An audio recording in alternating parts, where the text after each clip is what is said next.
Welcome everyone to the 2022 Virtual Self-Advocacy Summit. We will get started shortly. Hi, this is the sign language interpreter. I don't have access to share my video. Thank you.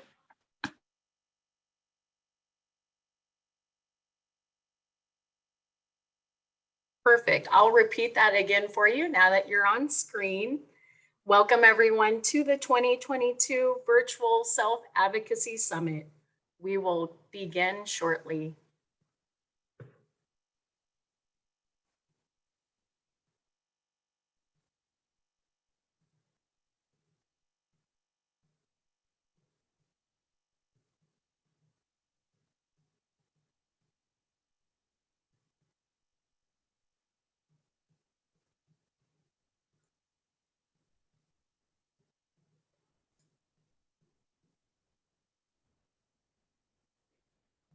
Daniel, if you can let everybody know just a little bit in advance of how they can get over into the room for Spanish interpretation, that would be really nice, please. Okay. Hola, buenas tardes a todos. Para acceder al servicio de interpretación, lo que tienen que hacer es, si están utilizando un dispositivo móvil, toquen la pantalla, van a aparecer 3 puntos. En esos 3 puntos van a seleccionar interpretación de idiomas. De allí seleccionan el idioma, que en este caso para ustedes sería español, y luego le dan al botón que aparece en azul que dice finalizar o done. Si están utilizando un equipo de cómputo, en la parte inferior de la pantalla van a ver un icono con forma de globito o de mundo. Allí le van a dar clic. Ahí ese dice interpretación. Ahí van a seleccionar el idioma de ustedes, que en este caso es español. Y después de seleccionar el idioma español, también pueden darle silenciar el audio original y ya queda activado el servicio de interpretación para ustedes. Done. You want me to do it also in English? Yes, please, and then we'll have you do it one more time. Okay. Now, if you are English monolingual, what you can do is that you can select a channel so that you can listen to people speaking Spanish and they being interpreted into English. In order to do this, if you're using a mobile device, what you have to do is you tap your screen, you will see 3 little dots. You click on those 3 little dots, you will see the option that says language interpretation. There you will choose your language, which in this case is English, and then you click on the blue button, I guess, it says done. If you're using a computer, in the lower part of your screen, you will see a little globe. That globe says interpretation, and then you click on it, and then you can select your language. In this case, would be English, and then you can also choose mute original audio. That way, you will be able to listen to the interpretation into English of people speaking Spanish.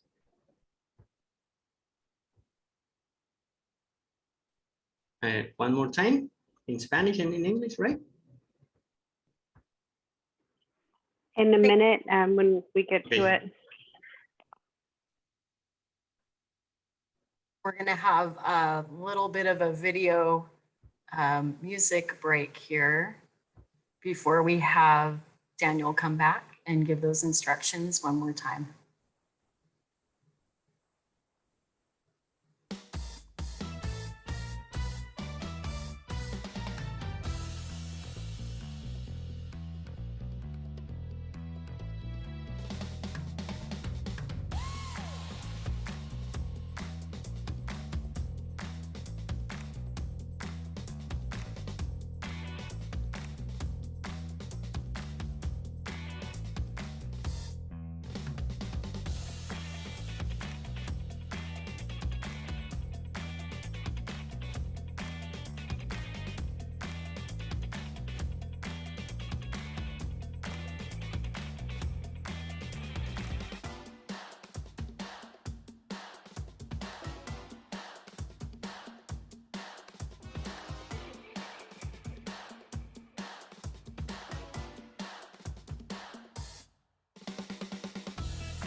All right, and now if we could have Daniel come back and give those instructions of how to join and use the Spanish interpretation one more time, please. Thank you.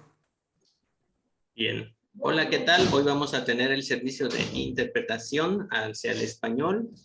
Si usted está utilizando un dispositivo móvil, por favor, toque su pantalla y van a aparecer 3 pequeños puntos. Ahí le da clic en esos 3 pequeños puntos y verá que dice una opción interpretación de idiomas. Selecciona interpretación de idiomas y de ahí selecciona el idioma de su preferencia, que en este caso sería español. Y de ahí le dan clic en el botón que aparece finalizar o done. Si está utilizando un equipo de cómputo, lo que puede hacer es que en la parte inferior de su pantalla va a haber un icono de un mundo pequeño. Ahí va a darle clic en ese icono y ahí va a seleccionar el idioma de su preferencia, que en este caso sería español. También pueden seleccionar silenciar el audio original y de esa manera queda activado el servicio de interpretación para ustedes.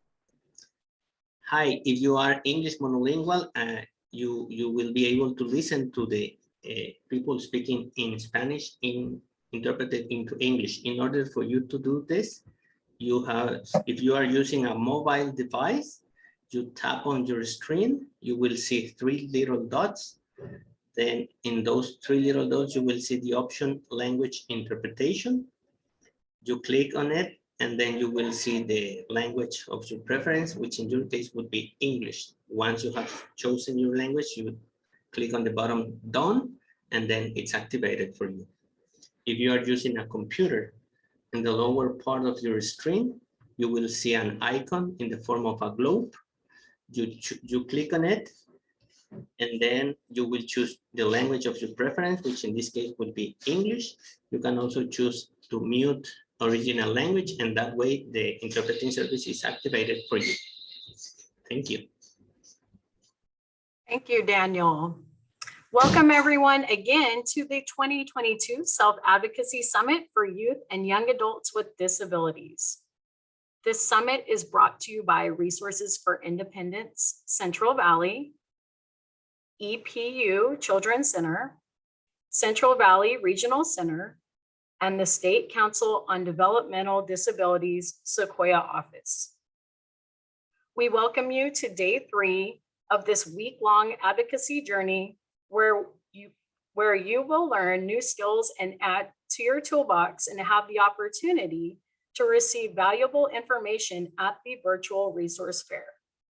The information for the virtual resource fair has been sent out to the email that you registered with, and we encourage you to take advantage of this opportunity to mingle during the sessions Thursday with organizations that are here to support you. We would like to thank the team at EPU for hosting the Zoom webinar platform today, the Deaf and Hard of Hearing Service Center for providing ASL interpreters for this event, and Linguistica Interpreting and Translation for their Spanish interpretation services. A few housekeeping items. Number 1, the chat box has been disabled. If you have questions or comments, please pop them in the Q&A. If you need to voice your question or comment, please raise your hand and you will be called on when it is appropriate. Live captioning has been enabled for your convenience. Without further ado, I would like to introduce our first presentation today. And you're going to be hearing a lot from me today because Jordan and myself, I am Aubrey, we are part of the Youth Empowerment Services team at RICD. We will be presenting today on the importance of consent.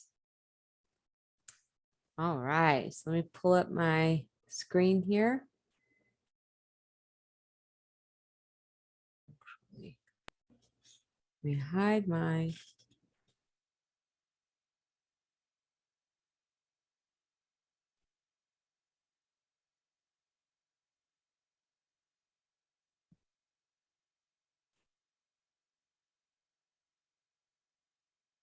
Hang on, actually. Need to go back to the beginning of this presentation.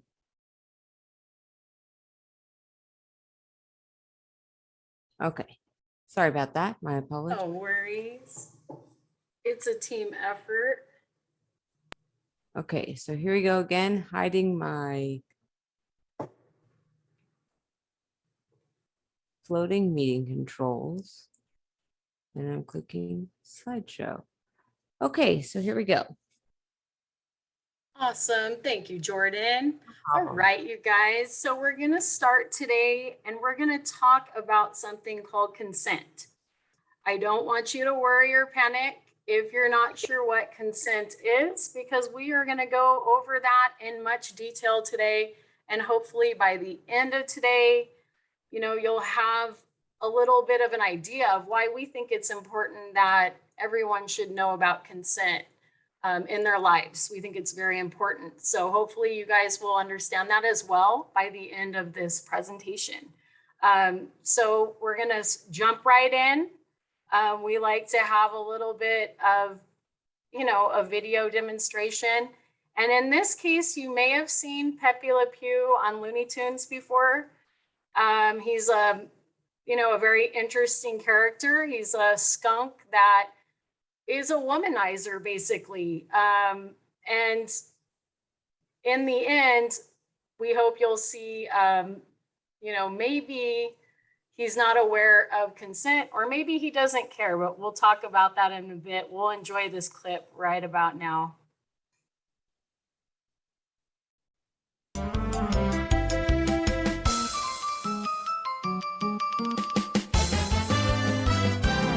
My little darling, it is love at first sight, is it not? No?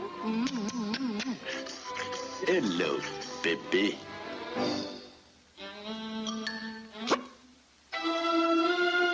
Just to think, radiant flower, you do not have to come with me to the Casbah.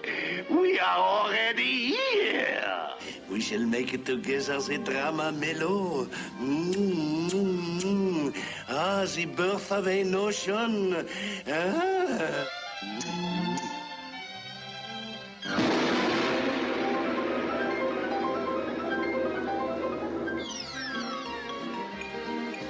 This bayou baby is all right by me. Baby. Oh, that's silly.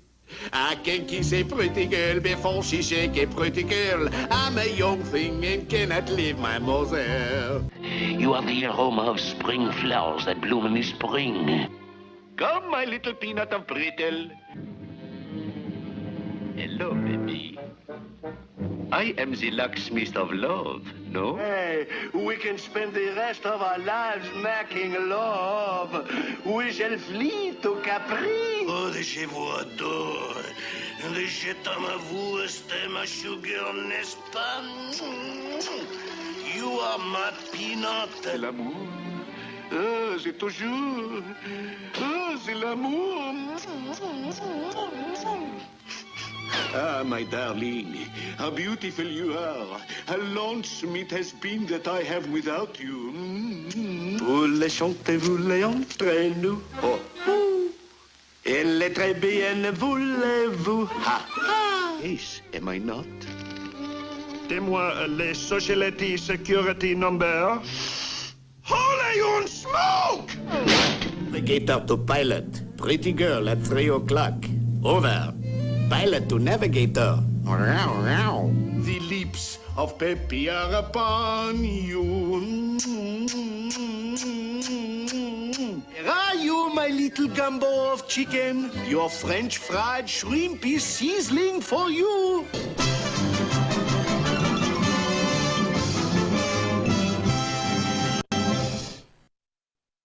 Awesome. Thank you, Jordan. So everyone got a chance to see or hear a little bit about Pepe Le Pew. And just to fill you in, in case visually you cannot see what was on the screen, every time Pepe Le Pew was hugging or kissing a female skunk, the female skunk was trying to get away or sleeping or so out of it that they couldn't say yes or no. But Pepe Le Pew was insistent, right? Like he wouldn't give up and stop doing what he wanted to do. So he is the perfect example of what not to do. And he's someone that does not follow the rules of consent. So that's why we wanted to show you today that example with that video clip. You know, he even locks the door so she couldn't get away from him at one time too. So even when the female skunk was trying her best to get away from Pepe Le Pew and for, you know, him not to kiss her or grab her, he was trying his best to prevent her from getting away. So here's a definition of consent, just a basic one to start, like one you would find in a dictionary. So in, you know, the simplest form, consent is going to mean permission or a verb to give permission, that you agree to do something. So we are going to even break that down more because it is more complicated than just giving permission. It gets a lot more detail.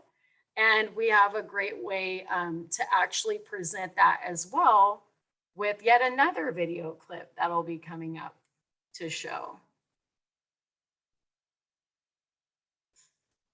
All right, so this next video clip we're going to show is a short clip called "Would You Like a Cup of Tea?" And we want you to think about, not literally about tea, but tea can be replaced with all sorts of things, like would you like a hug? Would you like to hold hands? It can be changed out with something that someone asks you or something that you might ask someone else. So just keep that in mind. We don't literally mean a cup of tea, but this video will demonstrate that as well. So you'll see.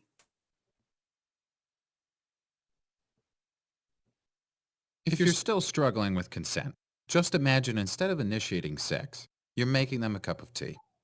You say, "Hey, would you like a cup of tea?" And they go, "Oh my God, I would love a cup of tea. Thank you." Then you know they want a cup of tea. If you say, "Hey, would you like a cup of tea?" And they're like, I'm not really sure. Then you could make them a cup of tea or not, but be aware they might not drink it. And if they don't drink it, then, and this is the important part, don't make them drink it. Just because you made it doesn't mean you are entitled to watch them drink it. And if they say no thank you, then don't make them tea at all. Just don't make them tea. Don't make them drink tea. Don't get annoyed at them for not wanting tea. They just don't want tea, okay? They might say, "Yes, please. That's kind of you." And then when the tea arrives, they actually don't want the tea at all. Sure, that's kind of annoying as you've gone to all the effort of making the tea, but they remain under no obligation to drink the tea. They did want tea, now they don't. Some people change their mind in the time that it takes to boil the kettle, brew the tea, and add the milk. And it's okay for people to change their mind. And you are still not entitled to watch them drink it. And if they're unconscious, don't make them tea. Unconscious people don't want tea. And they can't answer the question, "Do you want tea?" because they're unconscious. Okay, maybe they were conscious when you asked them if they wanted tea. And they said yes. But in the time it took you to boil the kettle, brew the tea, and add the milk, they are now unconscious. You should just put the tea down. Make sure the unconscious person is safe. And this is the important part again. Don't make them drink the tea. They said yes then, sure, but unconscious people don't want tea.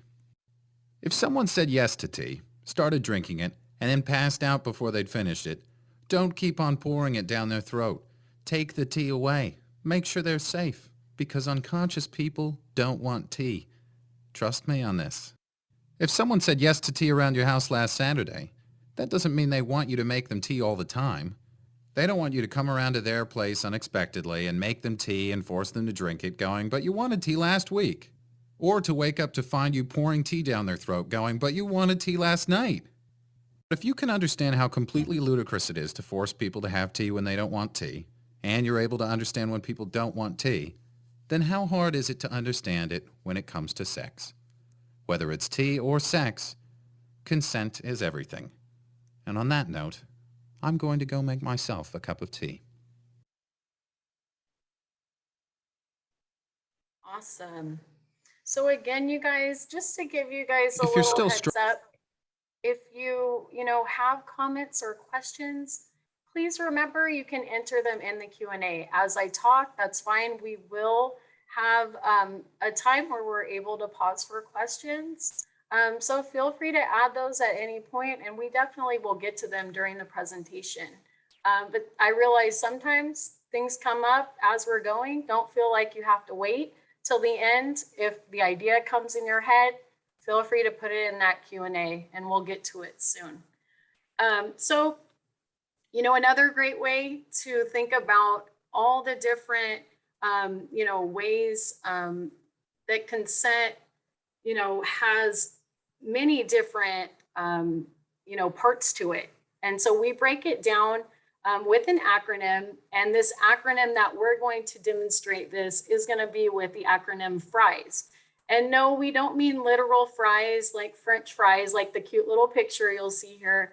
It's basically just going to have the first letter of each part of the word of fries is going to have a major part of what makes up that whole big concept of consent. Like, what does it mean? And so we'll break it down that way.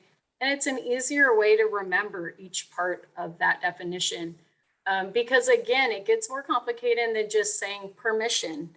But that's a big part of it. So we'll start with, the first part of consent, which will be the letter F. And that is going to be the next slide. So we've got, actually, just kidding. We've got one more slide before we talk about the letter F in fries.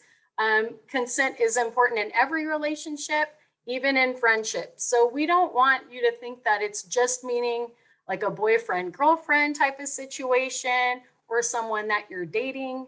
This can be a friendship. It can be a family member. It does not have to be a romantic relationship, for example.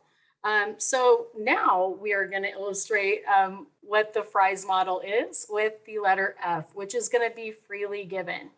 So freely given permission.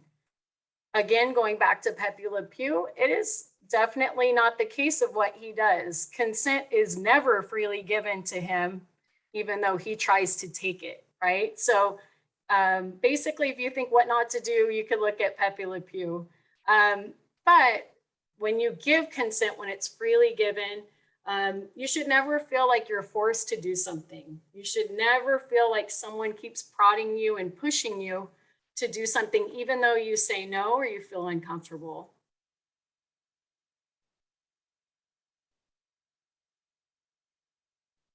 All right, and the next letter of the fries model is R, and R stands for reversible. Okay, so reversible is going to mean that maybe at first you gave consent, maybe at first you gave permission, but you want to change your mind. And that is okay. So consent can be reversible. Okay, so again, kind of going back to the tea video this time, is that sometimes you might say, sure, I'd like a cup of tea. But then after a little while, you might say, never mind, I'd rather not have a cup of tea. So just keep that in mind as well. Consent is also reversible, that you can change your mind. All right, and the fries model, the I, is going to stand for informed. Okay, so informed, just to break that down, is that you are aware, that you know all of the activities to which you are allowing or giving permission to someone, that you are aware of all of these things. That's an important part of it, because sometimes it might be confusing and you might not know exactly what the other person is wanting if they don't make it clear. Okay, so consent also needs to be completely clear to you, and you need to feel informed about that decision. All right, and the fries model, the E is going to stand for enthusiastic. Okay, so enthusiastic is just going to mean, excited. It's something you want to do or the other person wants to do. And you can tell, usually sometimes someone will just say they're excited about something, or you can see a smile or hear in the tone of their voice that they're enthusiastic. But you can also, on the flip side, you can hear when someone is not enthusiastic, if they feel like they're getting pressure or pushed to do something that they're uncomfortable with. So that's something you want to keep in mind as well, that the person needs to be enthusiastic about it in order to have consent. That's a big part of it too.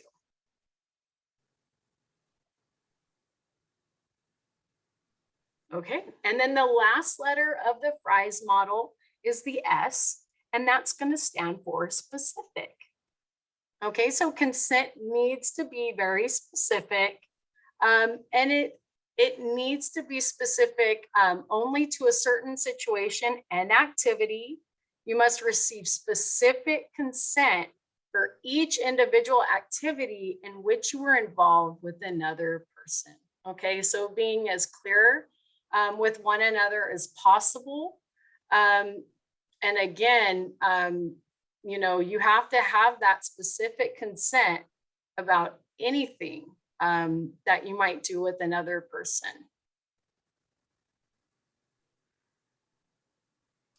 All right. All right.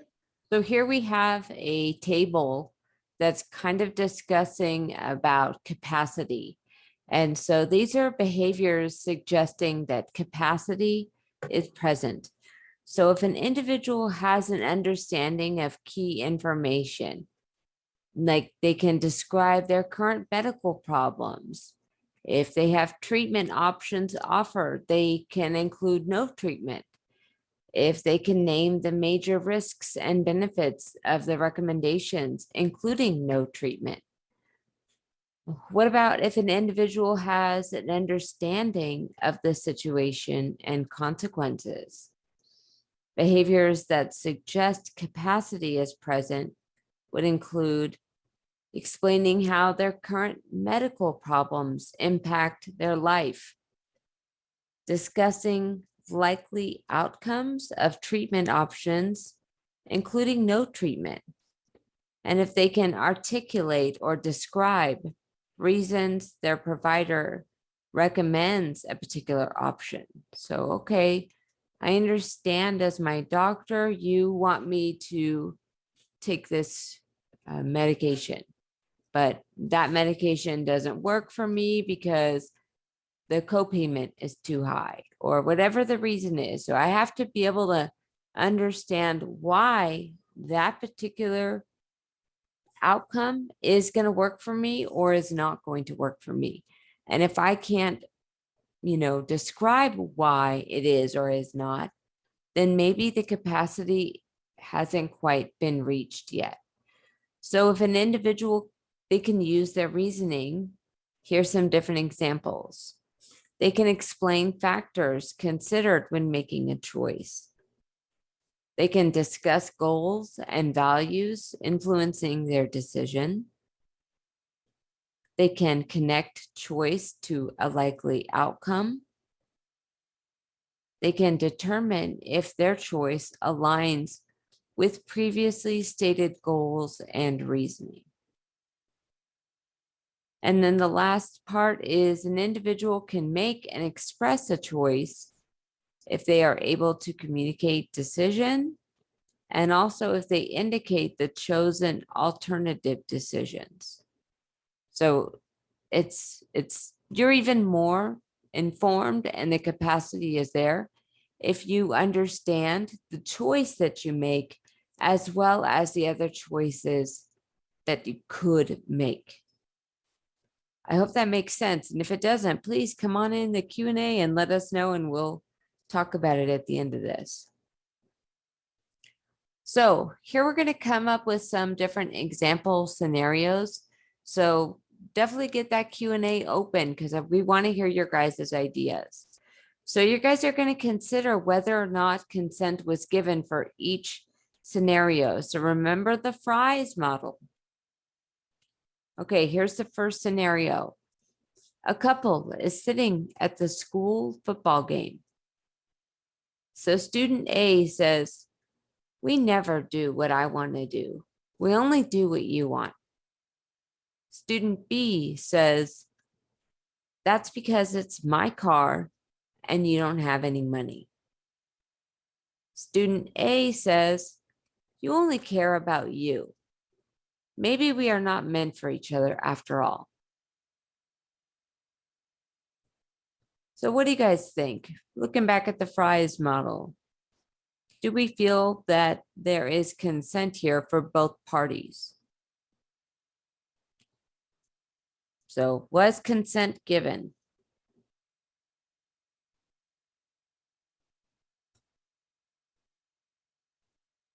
Okay.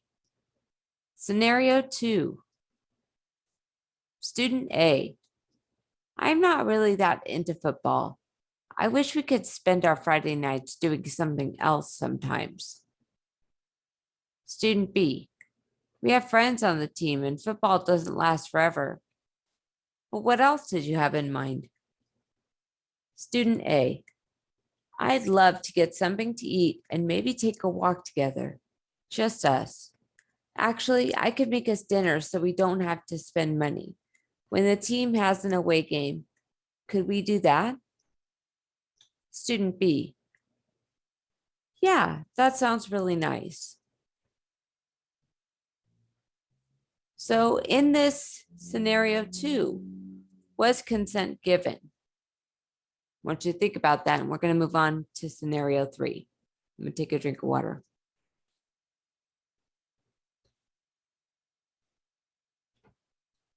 Okay, here's another scenario. Taylor and Brandy have previously hung out together with mutual friends, but lately they have been spending more time alone. When they were at Taylor's house watching a movie, Brandy put an arm around Taylor and started kissing Taylor's neck. Taylor kept watching the movie and didn't say anything. So thinking about that Fry's model, what was missing?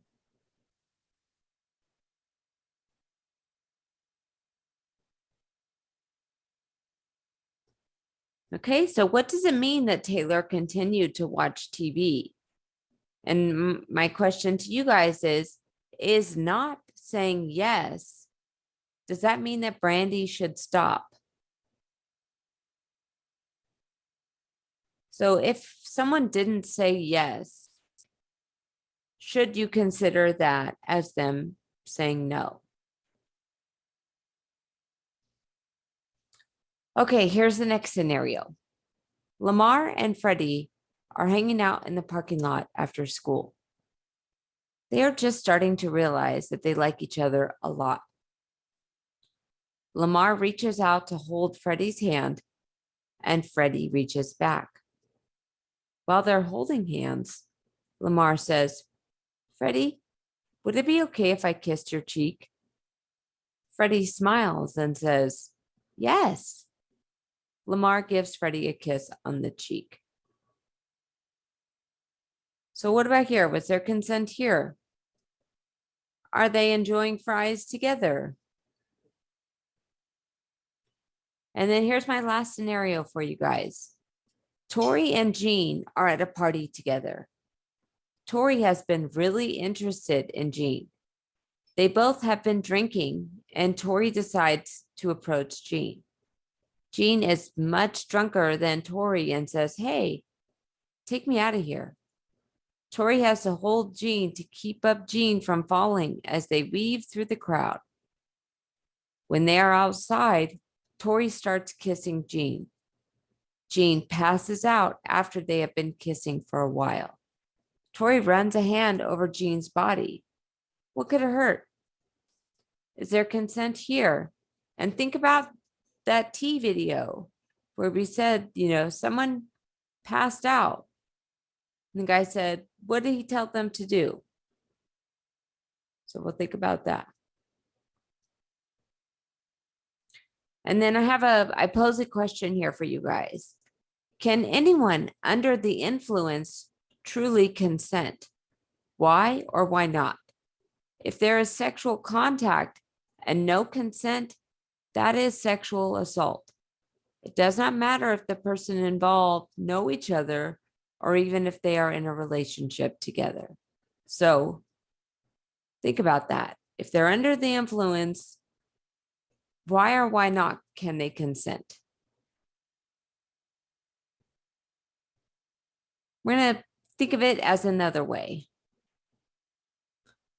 So a lot of people talk about informed consent with healthcare. And so again, you're not in a relationship with your healthcare provider, but you still need to be aware of all the things that you are agreeing to. So another way you may hear of consent is with healthcare providers. Informed consent is when a healthcare provider must educate the patient about the risks, benefits, and alternatives of a given procedure or intervention.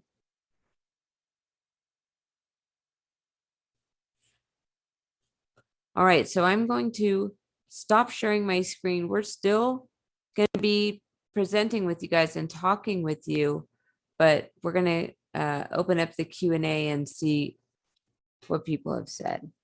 So some people, sorry, I was on mute and talking and then just realized, but some people to the questions, there was a lot of no's or yeses, and someone said, no, Brandy should have stopped. Okay. And then another one said, yes, there was consent to, I think the last one. Okay. Or, one before. And then someone said, why, yes, could consent sexual assault. So I think that was,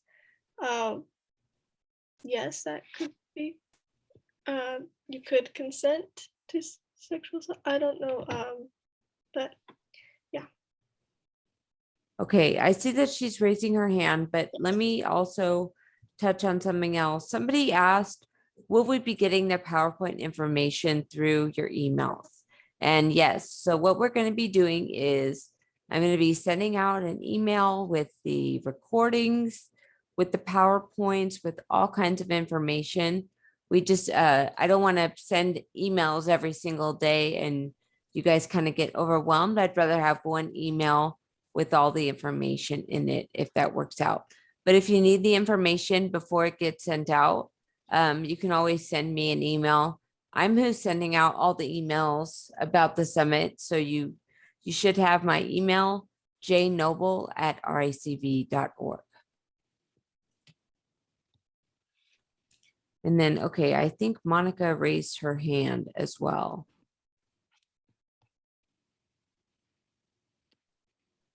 So let me, where's the hand raise? Okay, I have to scroll up. I'm sorry, Monica, here we go. I'm allowing you to talk. Oh, you're using an older version of Zoom, so we cannot allow you to speak. So you have to update your Zoom. But anything that you want to say, just type it in the Q&A for now.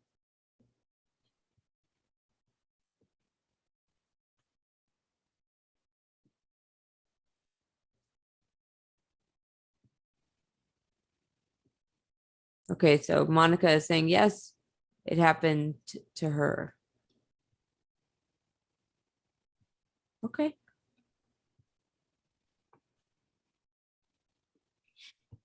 All right, so I have some other questions here I'm going to post to you guys.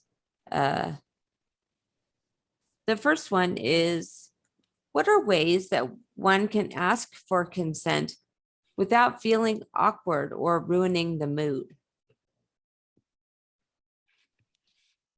So what are some ways that you could ask someone, let's say do you want to go to a movie? Do you want to go to a movie with me on Friday? So what are some ways, maybe it's a scary movie and the person doesn't really like to watch scary movies. So what are some ways that you could maybe compromise and both enjoy a movie? You could say hey, do you want to go to the first showing in the morning or in the afternoon? So the sun is still out. So, it's not as scary because we're going.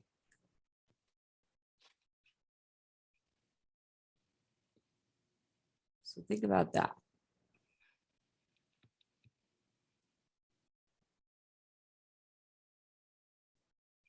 Think about, maybe if your friend doesn't like scary movies, maybe throw out an option that isn't scary, but it's also a movie that you want to see too, and you guys can agree. Like, okay, maybe I'll go see a scary movie with someone else that I know that loves scary movies, but I know that you don't like them. So how about we go see a different type of movie instead? So that's also another way you can compromise. And it might make that person feel more comfortable about it. Absolutely. So, Aubrey, can I pick on you? Can I ask you a question? Of course. What could make it difficult to give clear consent in certain situations? Difficult to present. I mean, it can be difficult sometimes, if people are under the influence, perhaps. And sometimes one person might be more under the influence of something than the other person. And sometimes it can be hard to be clear and to have that person understand what's happening. I think that's kind of the main thing that can be dangerous about consent, is just not being clear about what's going on to your body, to yourself, because of different, might be alcohol or drugs, that can also make that a difficult thing. Absolutely. One thing that I think of too is the power dynamics between whoever you're having a conversation with. If they have more power than you and they're asking you to do something, it's almost like sometimes you feel like you have to, simply because they have more power than you. And so, that can make it difficult as well. Absolutely. Okay, who else can I pick on a panelist? Sarah, are you here? Can I pick on you? Chloe, can I pick on you? Yeah, definitely. Okay, so what are some different ways that someone can communicate their boundaries? They can do that, verbally, stating what they like, how far they want to go or not, or if they want to hug or not, or they can do it physically, as in like backing away, or like saying, hey, like while they're backing away. There is many more, but I think the best way is like to talk and be like, hey, so this is the boundaries. I'm okay with giving a hug, or I'm okay with giving a handshake but not a hug, or things like that. Yeah, definitely. And it's like, what if I said, hey, Chloe, what are you doing on Friday? Let's go grab something to eat. And then I pick you up in my car, and instead of driving you someplace to eat, first I take you over to my mom's house. And I'm like, my mom needs some help with some chores around here. Just help me do this, and then we can go to the next thing. And then I don't take you to eat yet. I take you to the movies, because I'm like, let's go watch a movie. And I'm like taking you all these places when all you agreed to was going to dinner. Yeah. Yeah, that would not be consent. Yeah, there'd be no consent. Then, no. Absolutely. It would be consent if you said, hey, let's go to a restaurant, but first I need to stop by my grandma's house, and then we can go to movies if you want. And then I say, yeah, of course. Or I'm excited, not, oh, I guess so. Yeah. So. Do you mind stopping at my dear old grand's house on the way to give her some bread that I baked her, or whatever it is? But if I asked you beforehand, that would look a lot different than just doing it. Yeah. So we have a comment that says, yes, there was, or you could offer to go out to eat before the movie. Hmm. So yeah, there you go. Yeah, absolutely. Thank you, Whitney. Okay, so Aubrey, again, how might our culture's views on gender and sexuality lead people to assume sexual consent?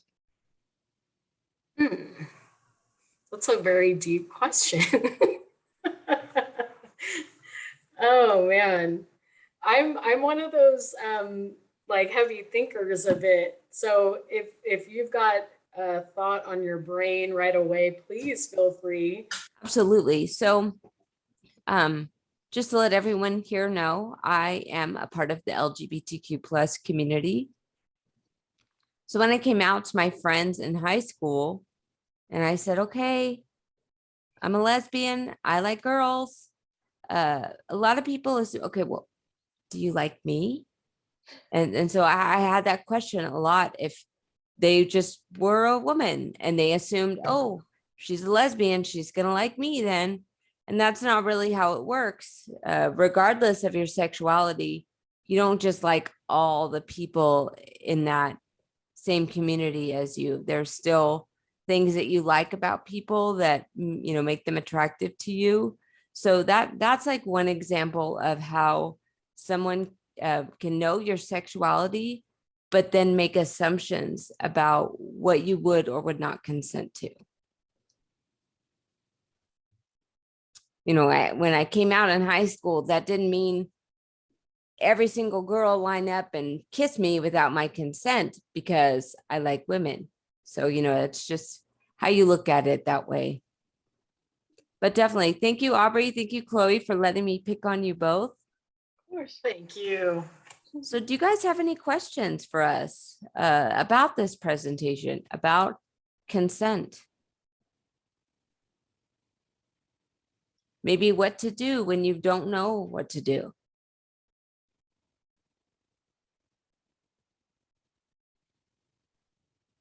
And if we don't have any questions, me and Aubrey are just going to assume that was just the best presentation and so thorough that we just left you guys speechless.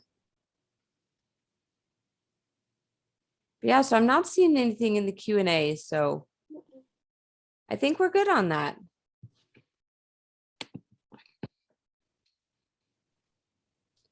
And just remember, you guys, in case things come up afterward, or maybe there's something that happened where maybe you're not comfortable sharing it on here, please feel free to reach out to Jordan or myself, and we'd be willing to talk with you in more detail about anything that you're concerned with or have questions about as well. Okay, so, Jordan gave her email earlier, jnoble, jnoble @ricv.org. And my email is aalfano@ricv. So it's aalfano@ricv.org. And we'd be able to help you guys out. Okay, actually, hey, we do have a question. Hey. So someone asked, what can you do if you can't get someone to respect your boundaries? Good question. Good question. I mean, really, it depends on who the person is. Sometimes it's your parents who aren't respecting your boundaries. Sometimes it's a friend. So that what you do looks a lot different for who the individual is. But, what you can do is say,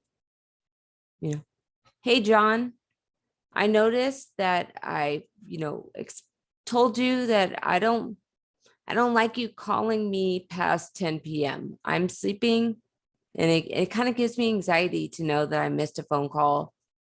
I don't know what happened. But John still keeps calling after 10 p.m.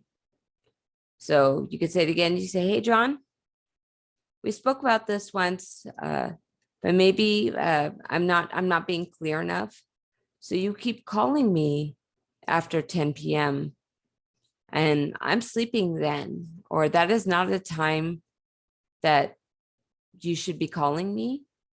So how can we schedule a time before 10 p.m.? Can you call me at 5 p.m. on weeknights and we have a conversation so that at 10 p.m. you don't have these burning questions for me when I'm unable to answer your question or your call? So it's just really being firm, but also letting them know, like, I mean, you're not like, hey, you jerk, stop calling me, I already told you. But you're, hey, I'm concerned because I keep telling you my boundaries, but you don't seem to be respecting them. What's going on? And usually the person is like, oh, I'm not respecting your boundaries. So then they understand they need to change. But if they're not willing to change, then maybe revisit, are they someone worth having in your life? If they're not going to respect your boundaries, maybe they should respect your absence. Yeah, but great question though. Thank you.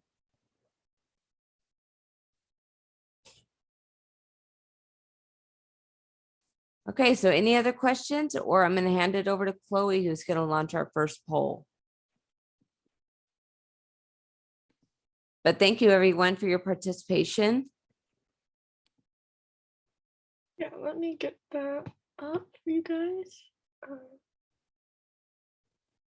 All about consent. There we go.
We have a couple more people needing to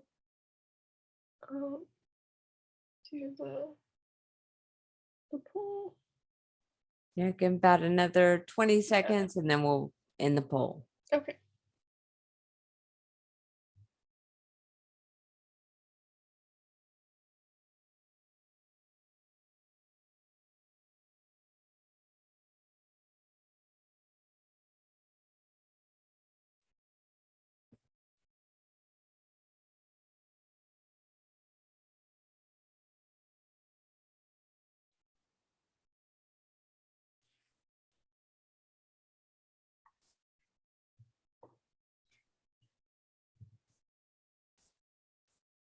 Okay. I'm gonna end it in 5 seconds. 4, 3, 2, 1. There we go. So these are the results. Oh, wait. No, you don't have to show the Oh, results. no. Okay. All righty, thank you very much. We're gonna actually have our next presenter. Matthew Leonard is a support advocate with ARC, and he is here to present about meetings about me. So Matthew, when you're ready, please feel free to begin. Yes, hello everyone. My name is Matthew Lynn Hart. As Aubrey has mentioned, I work for the ARC of Fresno and Madera counties. I am the support advocate for those centers. But not only that, I'm actually a person with disabilities that has grown up in both the person-centered as well as a more, I guess the word I use all the time is deficit approach mindset, but it's just different points of view of how meetings are run, how to go about your life, and how things are run in a team setting. And so one thing I came to talk to you guys about is mainly the meetings. And growing up, I had tons of time to learn about how I want to approach my meetings. Of course, a lot of people early stages of life, when you're in your elementary school years, you are not really brought into these IEP meetings or whatever meeting you have, where you learn about the progress you're having in school and where you want to go further with your next education year. But I was kind of brought into those classroom settings when they are having those meetings, and I overheard some things that teachers are explaining, their concerns, their feedback on what I can learn, and all the different points of view. But because it was my meeting and I was never really supposed to be in that meeting, I was just ignoring it because I was a kid. I was just playing in the corner on my little Game Boy and just playing while my mom had a meeting. When it came to the actual middle school years, I felt like, okay, I'm going to be going through these meetings again. I'm going to have a different approach than I did last time, because I started to learn after that point, hey, it will be something to be good to learn. And they were deciding where I want to go for, say, high school, where I want to have education for all these different electives and all these sorts of things.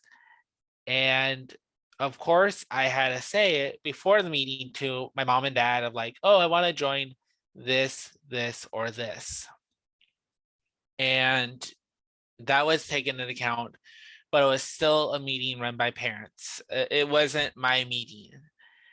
And although I did have like maybe one elective that I wanted, it wasn't like, oh, I got to choose which one.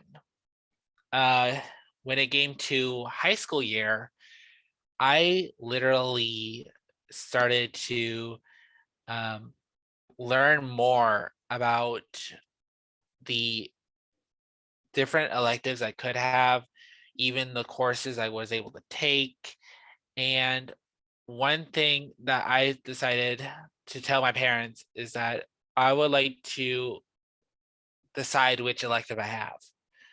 And of course, that was under consideration. I was able to choose the elective, but at the same time, I was still going through the different classes that parents wanted me to take. So when I was able to get an opportunity to say, hey, you could go to calculus instead of actually going to trigonometry. Calculus is like a algebra, but on a higher college standards. Trigonometry is like shapes. And that was offered to me straight from my teacher. And so when I decided to tell my parents, hey, I wanted to do this, it wasn't under consideration because it was in the mindset of others that I'd be going down the right track and I only get to choose the electives at this point. And so it's just these meetings that were about me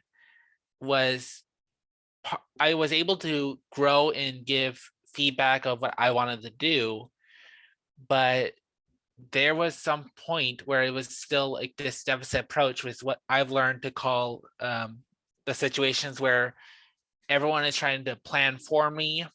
They are trying to think is what's best for me and how we could go about fixing the problem that is education or how we run the meeting for the individual.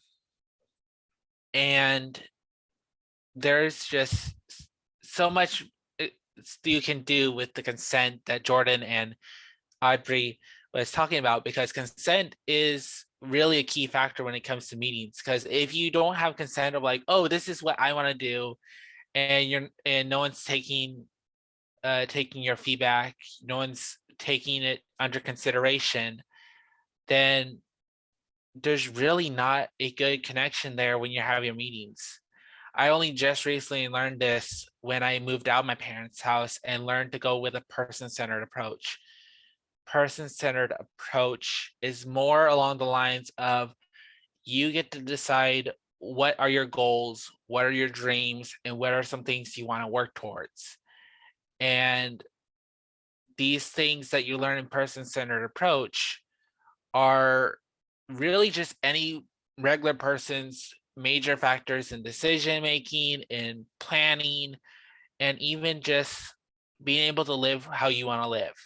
And meetings in general are part of that for you as a person with disability, because every year, every quarter, whatever it may be, you have a meeting to understand where you are in life, because that's kind of what the system is. It's like every place has a point where you have to have a meeting, and these meetings are really important to you. And if you have something in place where you know your goals, know your dreams, knowing where you're growing, that is a major factor into these meetings. Now, of course, I'm kind of just talking about my experience at this point, but the major factor of meetings is not only the way you run it and the way you are impacting it, but the way others are taking it. If your team is there to support you, you'll be working towards your goals, your dreams, your possibilities you can work towards. Even if you're saying, okay, I want to go ahead and get a job, but I want it to be in the dream of cooking, maybe even having some lessons in like learning how to take care of the kitchen or something. I don't know. But having a goal and a dream leads towards meetings being successful because you're running it. You're running it, and people that are there with you in your meeting are supporting you. If no one there is taking your thoughts in consideration as kind of like a consent in life, then they're kind of not taking your consent of what you want to do to how you are able to move forward in life. It's just nothing is equally valued on both ends. So that is something I wanted to share with you. There's nothing more than that. If you have trouble with meetings, just know meetings are supposed to be about you, no one else but you, and you're supposed to be there to learn and to grow with your team. And so thank you guys for letting me speak. If there's any questions, let me know. If you guys have any sort of feedback of like what you guys want to ask about my meetings and stuff, just kind of ask away and I'll be able to tell you my experience with it. Yeah, so Matthew, I have a question. When did you realize like it's going to be up to you to kind of be your own advocate in these meetings, that typically people were making decisions for you without your input? So when did you like realize it? And then once you realized it, did you ever have any problems reinforcing those boundaries? Right. Okay. So I know a lot of people rely on a team because that's how we were raised. We were wanting to we get support from our team. But if we start realizing that what our goals are, what we want to do, what we want to improve upon with our life is not beyond consideration, that's where I realized, oh, I need to make a change. I need to start being able to run this meeting the way I want it to run. And that even means if you need to take someone out of your team, out of the meeting, because you don't think they'll be a good asset, that's perfectly fine. You just need to let them know ahead of time. That's something I had to do to get my meetings run the way I want them to run, and to get them in a situation of being able to run the way I want. To answer the meaning of when I actually realized it is when I was actually going to college to learn about technology. And all this time I was trying to learn, I was struggling. And by the time I was going to go to my next year, I was like, I cannot do this. I'm seriously gonna stop. But my team decided, oh, one more year.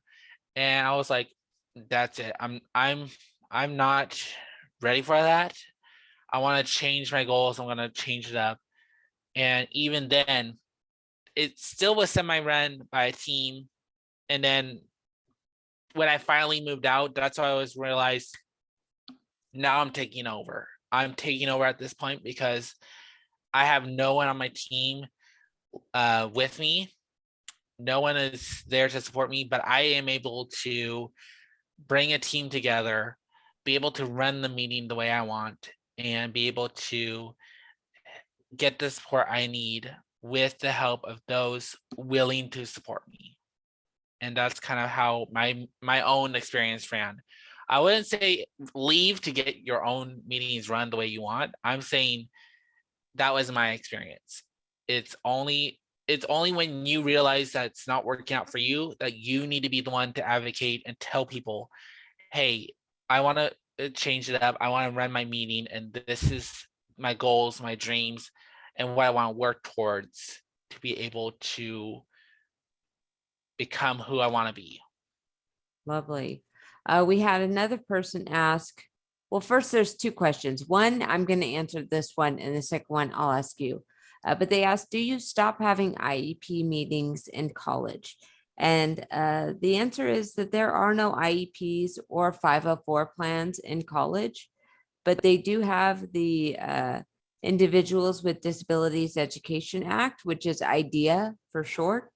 And that law provides students that with their accommodations that they need to go to college. Yes. For example, like I use a wheelchair, they offered me to have someone pick me up in a cart and then drive me to my next class in case I tire myself out wheeling myself to the next classroom. I hope that answers your question. Yes, and another thing is that once you're done with high school, IEPs, like Jordan said, are non-existent. They get transferred over to like a goal plan for what you can have for college and how you can get supported. But at the same time, if you have CVRC, if you have an organization that's willing to support you, they take something called an IPP, which is a different form of that. And it really does help keep those goals in mind, but now for life, not for school. I see from Fermina, I don't know how to say your name, but you're asked, what is my disability? And my disability is actually autism, but I have a small factor of my, that is not included to when I say autism. I also have bipolar, which is kind of like a mood swing kind of disability. So if I may be happy at one moment, or I may be extremely mad the next, but I even it out with medication, and I decide to take it because it helps me. I see that. Okay, we have some information about a disability student in college, a member of Action Club, and that they're vice president of SCCCD and the ARC. So yes, I'm really grateful to see one of my ARC fellow members here as well, and that you have a CVRC counselor that has that IEP. So if you're out of school already, that IEP is actually a IPP. Like I said, it's just one letter change, but it's the same kind of system. But instead of school, it's for life. So, yes. And then one last thing I do want to leave off on is that your life matters to not only you, but those around you. And it may not seem like it impacts much, but because your life is your story, you're writing your memory down in your head of every action you take, every meeting you run, all the different kinds of things. And your life matters to not only you, but the others around you. And you're writing a story as a group. And I just want to say thank you guys for having me in your story. Yeah, we're not done with you just yet. Hang on, Matthew. Yeah, Okay. I was going to say, we have more We've questions. got questions. You have so much interesting information to share about yourself. The one thing that I wanted to ask you, because there might be people on this meeting that, maybe they don't have the right way to form the question, but they might be thinking about it. As far as, any pushback that you received, it could have been maybe from your parents or other teachers or different people that might have been at the meetings with you.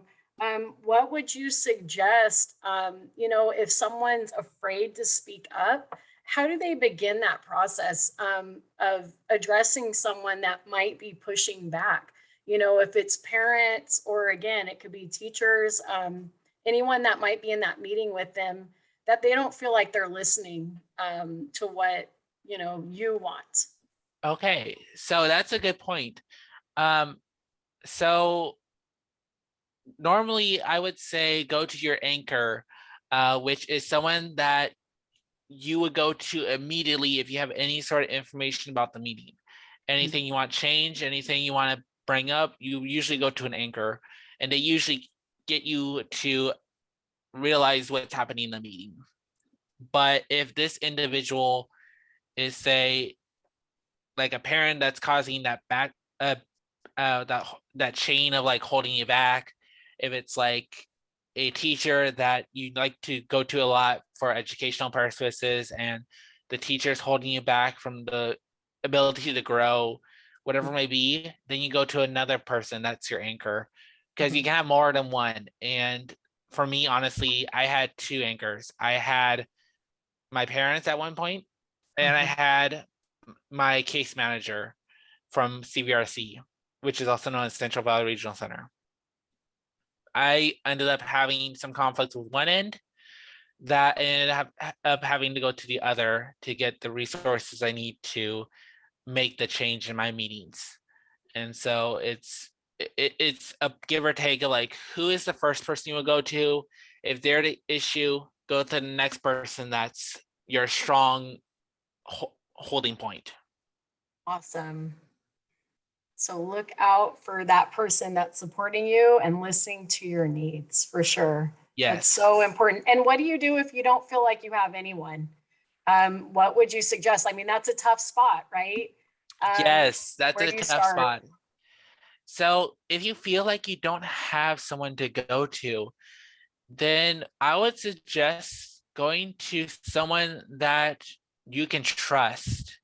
Because even though anchors are the ones that you go to immediately for any sort of like reaction, any sort of like holding you in a more stable position, if you trust someone else that is a part of your meetings, or you don't have in your meetings, but you trust them enough to share, like, say, how things are going at home, maybe even sharing how you're growing in life, like, say, Resources for Independence.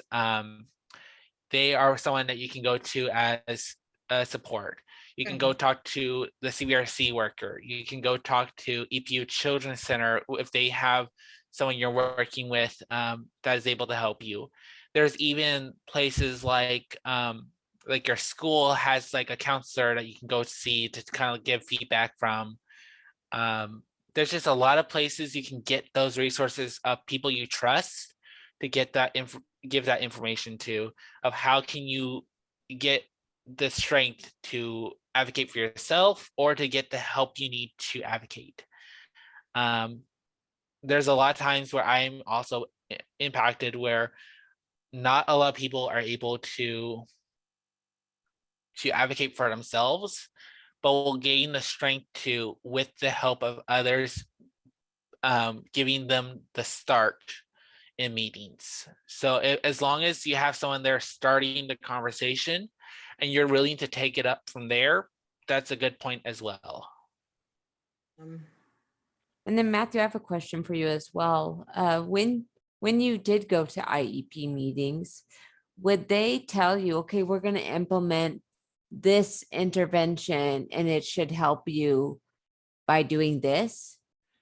So there have been times growing up, like when I had those IEP meetings where I was just in the room, either playing a game or listening slightly or just having the conversation with parents and then kind of like stepping away from the meeting.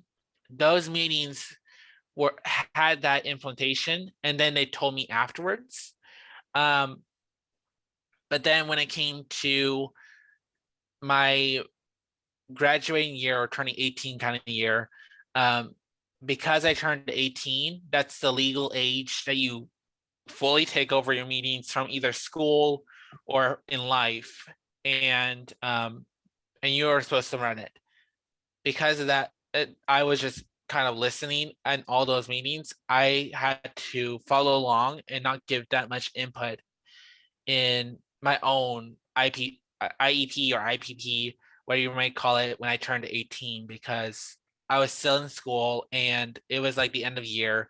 So I wasn't really expected to do much other than, okay, I did this and I'm listening to how I can improve for college. That was basically it. But yeah, no, you have to transition in a way that works for you. And if you're not given that position to transition into the meeting, transition from the meeting being run from everyone else to running for yourself, it causes that conflict and would have to stumble like I did and learn later on when I'm in college, or learn when I'm out of college and in a day program or whatever it may be, that now you're like, oh, there's so much things I could have done if I just took over a meeting. And that's kind of something that I wish people are understanding, that you need to start earlier to kind of run your own meeting if you can. If not, find those that are willing to help you run it with you. Yeah, and what I'm hearing is it almost sounds like you're saying, like, what would you do if it was your own child and it was their Yeah. meeting? How would you want them to, maneuver this going forward? Yeah, because like if your parents were the ones deciding how you want to run your meeting, what would that look like if you had the chance of running your child's meeting? Would you want them to lead the life they wanted to lead? Or did you want them to have the goal that you had in mind, and now they're kind of going your path instead of the way they want to go in life and learn the way they want to learn? Yeah, so someone asked that they were under the impression that a 504 plan was accepting in college or universities. Did something change that I am unaware of? So nothing has changed. It's just really, it's run differently. It's like if you were eating at a burger place for your IEP for going to high school, college is like a full dining experience. So you're going to go to what I have known them as is like a Department for Student Services with Disabilities. They have different verbiages for it, but you would then take your 504 plan and say, okay, this is what worked for me in high school. I would like to implement many of these accommodations at college as well. And then they would help you. But it's just, they are no longer called 504 plans. They're no longer called IEPs when you are in college. I hope that makes sense. I think that if you were in an adult transition program, that they still have IEP meetings, but once you would transfer to a college, it would change. I hope I answered your question, but if you do have more questions about that in particular, you could always email me at jnoble. And then let's see, some other questions are or were there meetings for your education or for your life in general? This presentation was not just about the education, but general meetings in life. So like if you are in school, education has meetings just like you will have after high school, because they're kind of run the same. If you are under the impression of having quarterly or annual meetings with your regional center or places that have these sort of types of meetings, they're all the same. But they're at this point, you want to run them because your goals are your goals. If someone else is choosing what's going on in your life, then how can that be your life? It's just same with education, with life, with job, whatever it may be. It's just, I was trying to give a general explanation with school and then lead forward with life. Yeah, and then they asked, what are they called now? I'm not sure that there is a particular name. I just think that you are looking for accommodations once you are in college. So yeah, when I was in college, I had a IEP, and although I had the IEP in my archive of like education and stuff like that, the teachers and the counselors had to not go exactly to what you had with your education in high school. They took out the accommodations and the things that made you successful and tried to implement that into their college. So say for me, I had note taker in my high school year. They took the note taker and implemented that into accommodations you will need for your classroom. There was also things like needing headphones for like sensory issues. Although the college may not say, oh, you can have that in the classroom, that was more along the lines of what the teacher would allow at that point. It wasn't accommodations in a way that it could be written down in like an actual document for the college. But just some idea of like what I had to go to when I went into college compared to maybe what it is now. I don't know, but that's what happened when I went to college. mhm. Someone asked, and I'm going to answer this question. They said that they might have a learning disability and where can they get tested to find out? So you would want to go to your general practitioner, your doctor, and let them know that you might have a learning disability and you would like for them to refer you to get an assessment. So that's how you advocate at a doctor's office to get what you need. And this is Sarah. Can I jump in with the question, Matthew? Certainly. Awesome. Well, great job, by the way. What I'd like to see if you could share with all of our audience here is when you're planning now for meetings, now that you've learned to steer the wheel and drive your own meetings, what are some of the things that you do in preparation? Because, IPPs usually, are around the same time, each year or every other year. What do you do leading up to when that's going to happen?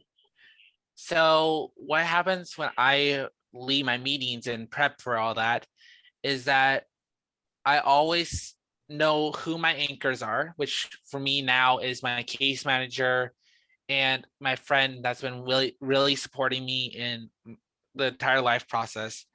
And I have my two anchors. You can have one, you can have three, how many anchors you have, but those anchors are the ones that are gonna stay with you the longest and help you out through any sort of situation. And those anchors I've talked to before any annual, any quarterly, whatever it may be, to have an agenda. To have an agenda means I'm making a plan of what I want to talk about, when I bring people in, how do I want to go about approaching the meeting, and everything that may be going forward with this annual or quarterly. And then once I have an agenda, I go ahead and make sure that the date is actually planned for something I can attend, because it's my meeting. I want to make sure I can attend it. And when it comes down to the actual meeting, I make a firm note that people are allowed to have their opinions. They're allowed to have free roam of judgment. But because it's my meeting, I just want to be informed. I want to know where I can work in, what can be improved upon, and how can I go about achieving the goals I want, even if there's concerns, even if there are reasons that you maybe need to inform me of different approaches of going about it. And when I get all that information at the end of my meeting, I run it as, okay, this is what we talked about. This is how we approached it. Now, what's my final decision? Because this is my meeting. I want to make the final decision for my meeting. If it wasn't my final decision, it was someone else's, then I want to make sure that if we were running the meeting for individual, or for you in particular, if you are that individual, that you have the final say of like, is this okay for you to actually have this in a plan? Because if it's not run by you, it's not for you. Oh, that was a great answer, Matthew. And I'm wondering if you would be comfortable with sharing one or two examples of typical agenda items that may be on your agenda for your IPP. So some agenda items that I have on my IPP is something like, oh, I have my family housing agency, which is someplace that is like you're living with a different family, but it's more like they're supporting you to live independently rather than you're with your family, kind of living in the same lifestyle as your family. You're with a different household, you're different everything, but you're living independently with that household. So what I do is I have that household setting give a report on how I'm improving at the house and how I'm doing with supporting everyone else and everything in my independent life. And then going from that meeting where I'm just getting a report about what's happening at home, I go ahead and bring in work. I bring in whoever else I have lined up, because I want to have those people that are able to speak the important stuff first, get done with before I get any sort of other input brought in. Because I had an experience where I had my household speak during a session where I was bringing in my teachers for the first time in one of my meetings.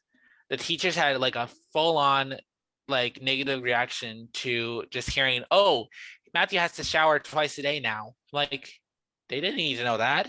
I already shower twice a day, but they're saying I don't. That's kind of a situation I didn't want my teachers to hear. But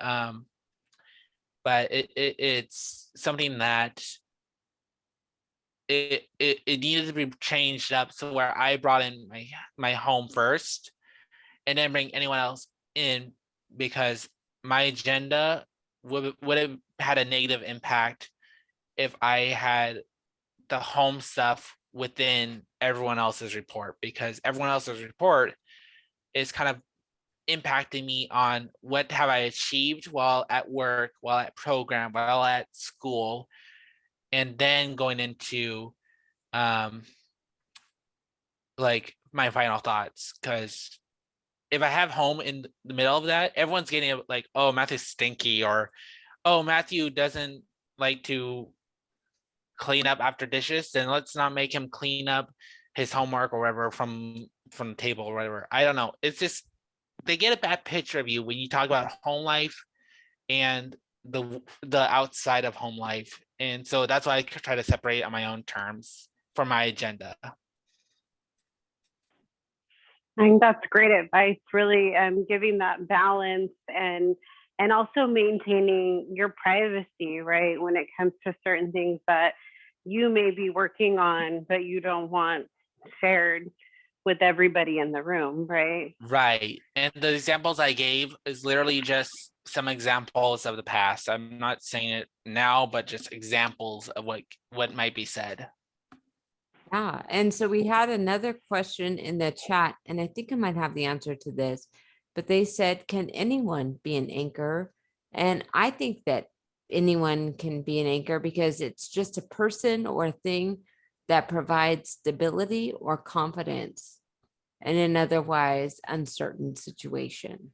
Right. So has been situations where I've been talking with a bunch of people that I've trained with, and the anchor is not only just a family member or someone that basically is someone you trust and can keep your ability to stay focused on the situation, know what's actually going on, and has your trust to kind of get your input on.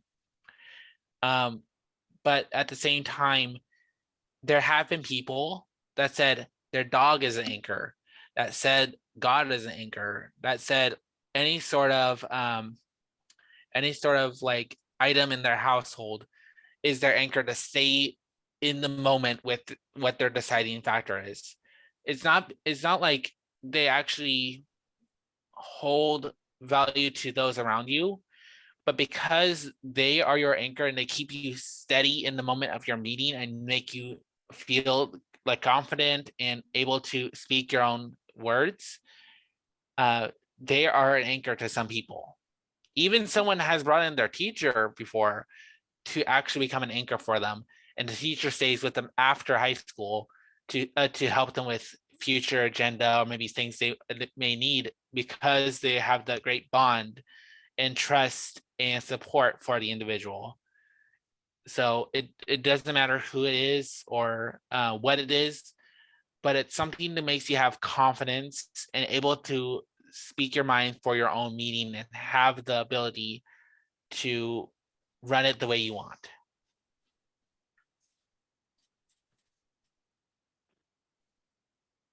So I hope that was everything you guys needed from me.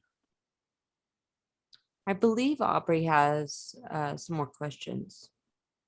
Let's see. I know we've gone over some of the ones, as you were sharing, Matthew. Let's see. I'm trying to see one that we haven't got to. It's in a good way, right? Because Right. you shared so much, and then we've had some questions to ask you too. So it's all in a good way. But I don't want to repeat myself either. So let's see. Okay, so if you could go back to high school and have that confidence you have that you found once you were in college, what would you do? What's like the first thing you would do as far as that IEP meeting freshman year? How would you approach that looking back? For anyone that might be on this meeting right now, that might be able to change their high school experience. Right. So the first thing I would say is get your foot in the door, honestly. As soon as you are brought into the room, make sure you're sitting at that table, making sure you know what's going on, what's being said. How can your input be brought up is just saying things while you're in the meeting, having a natural conversation with everyone. Because this is, again, all this is about your meeting, and if you don't have your foot in the door, being able to bring yourself into the meeting, have the conversation at the table, be able to have that impact, then how can you kind of lead from middle school or high school all the way to when you're leaving high school to college, to work, whatever it may be. How can you have that confidence leap forward? A lot of times I said, have an anchor. If no one at the table is your anchor, ask for from assistance to have that anchor in the meeting.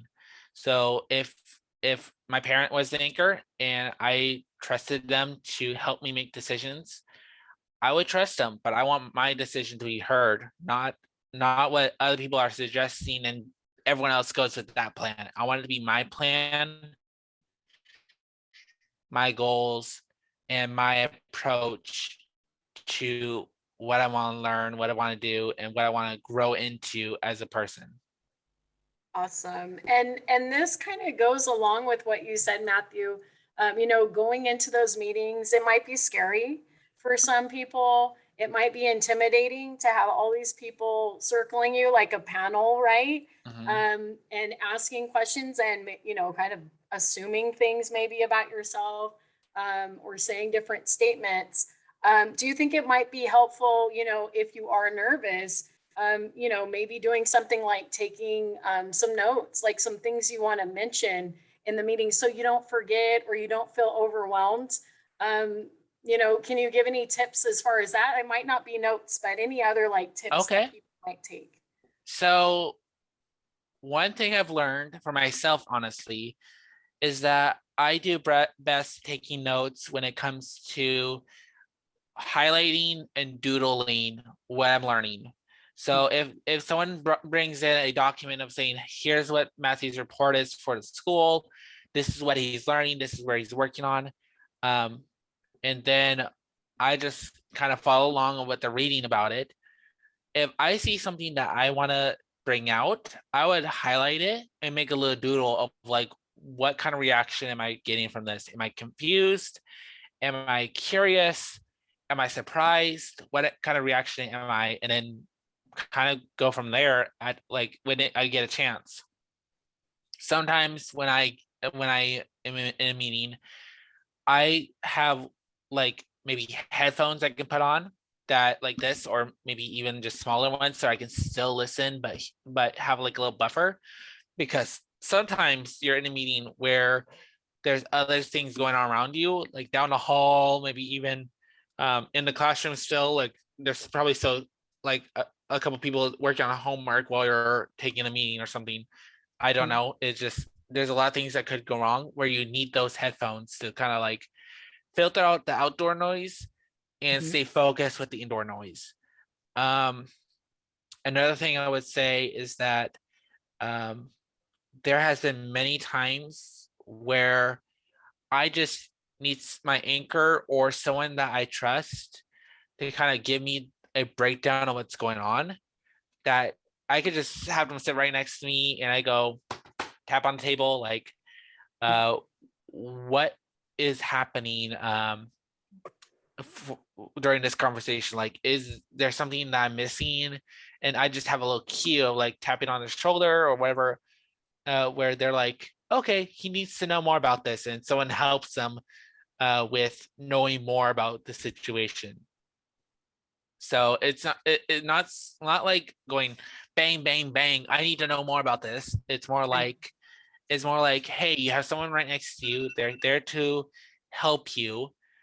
Just give them a slight touch or a nod or whatever it may be, to kind of say, hey, I need to know more about this. And before the meeting even starts, let them know that they're going to be touched or they're going to be notified if there's something I need more clarification or more support in knowing how can I approach a problem, a solution, or even just understanding the situation. Awesome. Awesome. That's always good. Like you said, you don't have to necessarily make a scene, right? But you can have that sort of signal when you need that anchor, and you need that anchor to step in, and they can voice the concern. And then that way you can feel informed, right? You don't have to Yes. feel lost. You don't have to feel lost completely, like what's going on in this meeting about me. I think that's really key. Right. It Yes. definitely sounds like the foundation is nothing about us without us. And I love that you're implementing that and that you are like, okay, I don't need to sit here and understand everything that everyone is saying, but you also have to be in tune and aware of the things that maybe you're not grasping and could Right. benefit from getting more information from. So you can't be checked out of your IEP meeting and then be upset at everyone else later on for the choices that were made. You have to, you have to also show up too. That's part of your responsibility to yourself. So know that if you're sitting in an IEP and there's lots of discussions happening and you're not understanding what everyone is talking about, or you're not understanding how it's going to benefit you as a student, you need to raise your voice and speak up and say this, how is this going to work for me?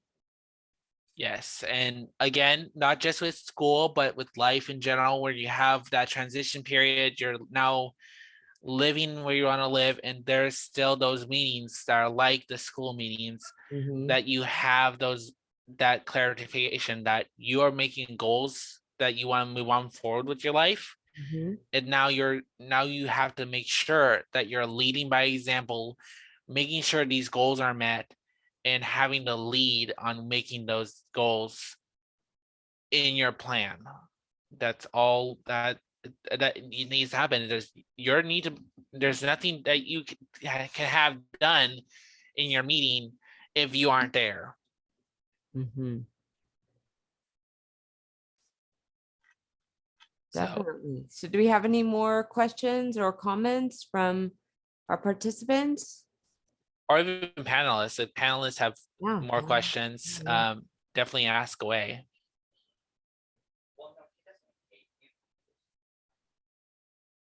Also, I might have to close my door. There's individuals behind me walking by. Let me close it real quickly. Yeah, go for it.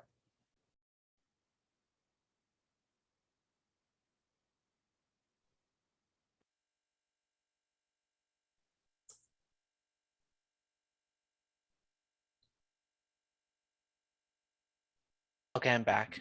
Sorry. Yeah. I mean, no one asked any questions, but really we're just seeing the importance of, speaking up and asking questions when things aren't very clear to you. Right. But also being present in the moment and knowing that this isn't a meeting to kind of slack off in or, look at your Twitter feed. This is something that you want to be there for, to be making these decisions. Right. And then even later on in life, maybe you live with your family, you're going to have a family meeting. Maybe you live with friends, you're going to have a sit down at the table and people are going to talk about, maybe you're leaving your dirty, dishes in the sink, or maybe something else isn't working out for the community as a whole. And so we have to come together and make new decisions, compromises, all these things. And if you're not aware, or if you're not there for it, then how can you make decisions or have an input? Right. And even if you're having a meeting that's not about you, but it's about your community. So say if you're part of things like the PAC at Central Valley Regional Center, PAC is the primary advisory committee that they have there, or even just part of the Action Club, which is a group that that basically helps make sure that our community is clean, and there's things that we can do as a community to help each other out. Um, there's just so many things that you can understand more if you are running with them, not against them, because the more you know, the more you understand, the more you are running the meeting with people. It's a collective thing to know about what's the plan for the environment than going forward with just not knowing anything and having everyone else decide without your input.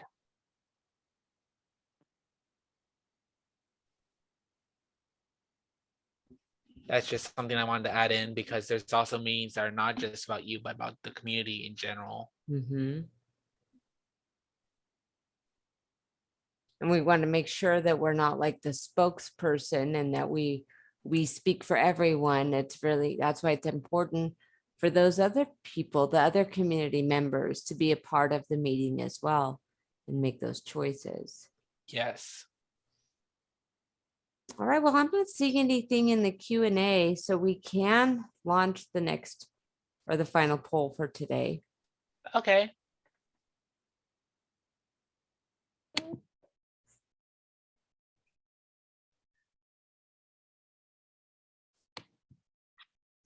And you know, if you guys also have any questions about the virtual resource fair, you can put these in the Q&A and Aubrey and I will answer your questions. I will actually be coming back tomorrow for the vendor booth for the ARC, so that if you have any questions about the ARC or what I'm doing there, what we are doing to support our individuals after high school for like things like work, maybe even things they can do during the day, or even just learning where you can go in the community, getting out and doing stuff, just reach out to Jordan and Audrey so that you can join in on those meetings. I'm gonna be hopefully running that and getting any information to you guys. Awesome, Matthew. Thank you so much for that presentation and answering those, those questions that had to do with your experiences. I think that's so valuable for people to try to relate to, because I'm sure there were a lot of people here that could relate to it or could kind of look back at maybe how they might approach things differently. Next school year, it's coming, right? We're in summertime. This is a great time to start thinking about how you might approach things differently next school year. So this is the perfect time to do it. Yes. We're getting that poll. We're almost completed here, so we can close that out. Awesome. Thank you, guys. And thank you, everyone, for coming. As a reminder, please join in on the virtual resource fair happening tomorrow at 10:30 a.m. to 12:30 p.m. and again at 3:30 to 5:30 p.m. To close us out today, I will hand it back over to Chloe to give us a Chloe's Care Corner tip. And hey guys, don't forget the poll. We did it. So for the tip today, it's actually about consent, or about saying you can say no to a friend or to someone who, might be stressing you out, and maybe and say like, hey, maybe later, but I need to do my self-care. Hey, I need to take a nap. I'm really tired. Or hey, I need to do some journaling, get my thoughts out before I can hang out with you, or spend time with family or friends, or anything else, because self-care and taking care of yourself is so important for filling up. Once you fill up your cup, you can give it to other people, and you can give to other people. And so putting yourself first is not always bad. It can be very, very good. So that is my tip for self-care. Thank you guys so much for coming, and we'll see you tomorrow.